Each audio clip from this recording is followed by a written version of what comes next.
Hello guys, this is going to be part 1 of my new Appalachian spooky story series, okay? So, I'm going to read a couple to you guys. I'm going to try to make this uncut because I have to go into work here in just a few minutes. So, this is the first story that I want to read to you guys. This is in the Appalachia subreddit. This is Blues with Beer 3 years ago.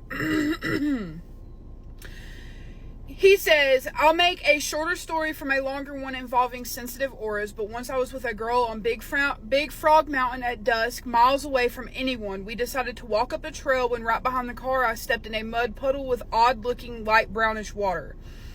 I pointed out the unusual color to her, then we started walking. Not far up the trail, she started getting scared, and we went back to the car. In the car, we started making out while lying in the front seat, and she had her hand draped out the window.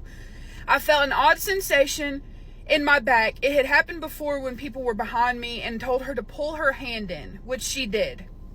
A few minutes later, I felt the sensation in my back again, but it felt more urgent. I rolled her window up, but being a horny-ass teenager, continued the makeout session. A few minutes later, it felt like someone had stuck a live wire to my back. I sat up, started the car, and headed back down the mountain. She was obviously confused and asked me what was wrong. I replied that I didn't know, but something was wrong somewhere. We went back to my parents' house, and I was assured by them that the family was okay. Having calmed down some, we ate a little dinner and then started to leave. After I opened the car door for her, I walked around the back of the car. While walking, I glanced at the back of the car and saw handprints the same color of the mysterious mud puddle on the car. The last one was over the back window, and it was obvious someone was watching us while inching their way to the front driver's side window. When I saw the handprints, it was like being hit with a lightning bolt, and I knew what had happened. Cold chills ran all over me. I got her out of the car, and as soon as she saw the prints, she knew too. This story is the absolute truth, so help me, and I will never forget it. Okay, in order to draw y'all in and keep the attention spans, keep the video a little bit shorter, I'm going to tell my story now because I cannot, the ones that I screenshotted just aren't very good. So I'm going to make sure I find some better ones for tomorrow. But this is my story. This is my very first ghost story, actually, that I remember. I was probably 5 or 6 years old. And in my bedroom, we lived in a single wide trailer. Like I said, we didn't grow up with much money. So we lived in a single wide trailer. I still live in a single wide trailer, but that's beside the point. So my bedroom had a sheet as the door, okay?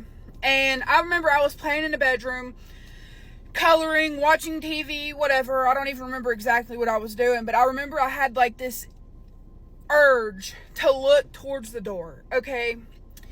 And when I looked towards the door, something had walked, and keep in mind, I've got really good intuition, y'all. I've always had really good intuition. I've always been very in tune with my spirituality and like the things around me, you know what I'm saying? So me having that urge to look is not odd. That's not out of the normal. So I turned to look at the door, and it was like something had walked by my bedroom, grabbed the sheet, held it there for a second, and then let it go because it like swung back, you know what I'm saying? But when I had looked, I could literally see the indentions of the fingers of somebody holding the sheet, but there was nobody there. So, I immediately freaked out, ran to my parents. My parents were like, oh my God, there's nothing there. Like, they didn't believe me, but I remember that as clear as day still to this day. So, I think that I saw something. But yeah, so that's my video for today. I love you guys. Let me know if y'all like this kind of content. I would love to keep doing it. I'm trying to get more personal stories from people that I know, so... But yeah, I should have some better stories for you guys tomorrow, a longer video. So keep that in mind. If you don't have a good attention span, just don't watch them. Don't watch them because they're going to be long. I love you guys. Bye.